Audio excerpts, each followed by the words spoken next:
As we all know, December is widely considered a time for exchanging gifts. So this year, during Advent, we've been taking a deeper look at the art of regifting.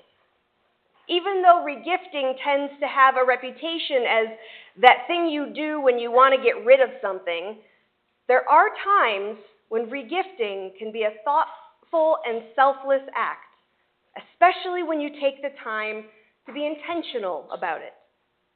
We shouldn't write regifting off altogether because there are some things that are just too good not to share.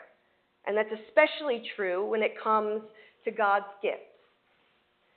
God blesses us in so many ways, some that we recognize easily and others that are more subtle.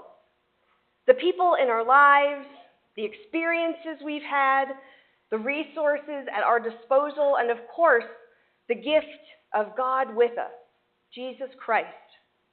Each gift shapes our lives and inspires gratitude in our hearts. Certainly, praise is an important and appropriate response, but an even better response is to share what God has given you so that more and more people can experience that exact same joy that you have. In the stories we just read, we see it happen again and again. Someone learns about Jesus and immediately goes to tell someone else, to regift that good news, because it's so wonderful that they want to share it. That's actually what the word evangelism means in Greek, to bring or announce good news. So if you think about it, regifting is literally a part of our job description as Christians. Now, over the past 4 weeks, we here at Boone have been digging deeper into how exactly we might do that. We use this box here to symbolize the act of regifting God's gifts to others. And we've been preparing it by wrapping it with the answers to some reflection questions.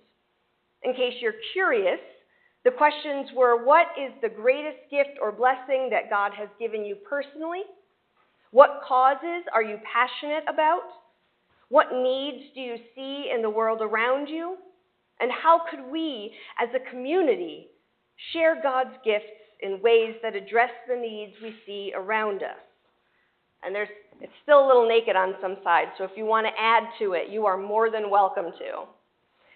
The goal was to get us thinking in concrete terms about what it might look like to regift the things that God has so generously given to us. And I encourage you to keep doing so over the next 12 days of Christmas and even after Christmas is over.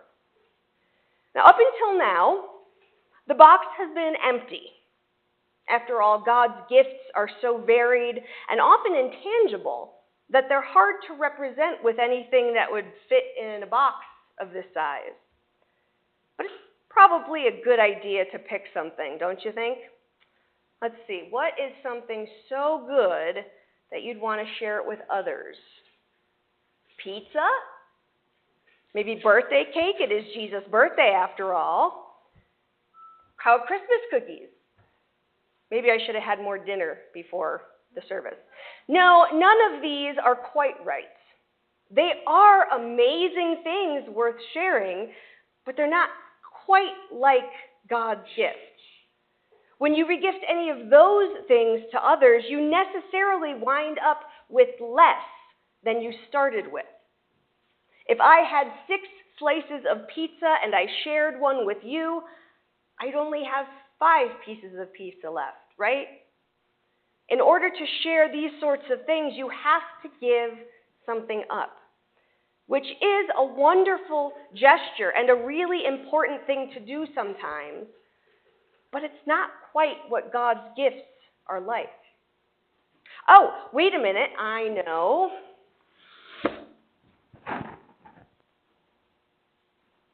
This is what God's gifts are like.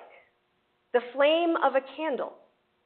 It provides warmth and comfort and light, all things that are especially meaningful in the middle of a cold winter night. or, a damp and chilly winter night, if that's what you have. It's something worth sharing. But unlike pizza or cake, what happens to the light of your candle when you give it to someone else? Nothing.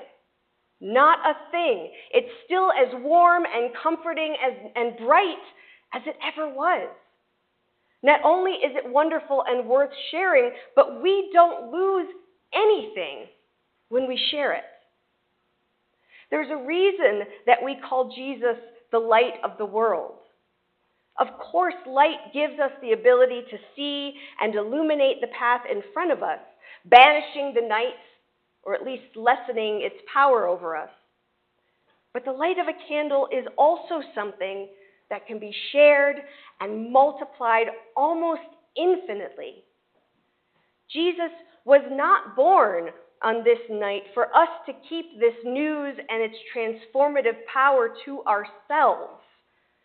Just like all of God's gifts, this one is meant to be passed on in gratitude and joy, lighting each person's candle one by one until the entire world is brilliantly lit up by God's love. That's what God's gifts can do. And that's the task that has been given to us, to regift and regift and regift, not until we have nothing left, but until everyone has been blessed abundantly. That's certainly something worth rejoicing about. Now, I want to end with a quote from St. Nicholas. Yes, that St. Nicholas.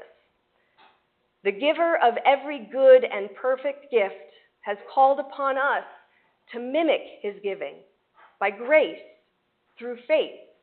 And this is not of ourselves. It's God's grace, which is a gift in and of itself, that empowers us to share with others the things that we've been given. Whenever we resist regifting, we might think that we're being reasonably cautious about preserving our own resources, but in reality, according to St. Nick, what we're actually doing is resisting the gift of God's grace. So do not be afraid. Rejoice. There is enough for everyone.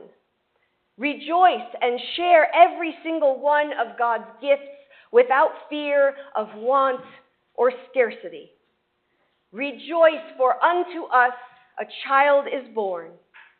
God's abundant love is here, and it's time for us to share it with the world. Amen.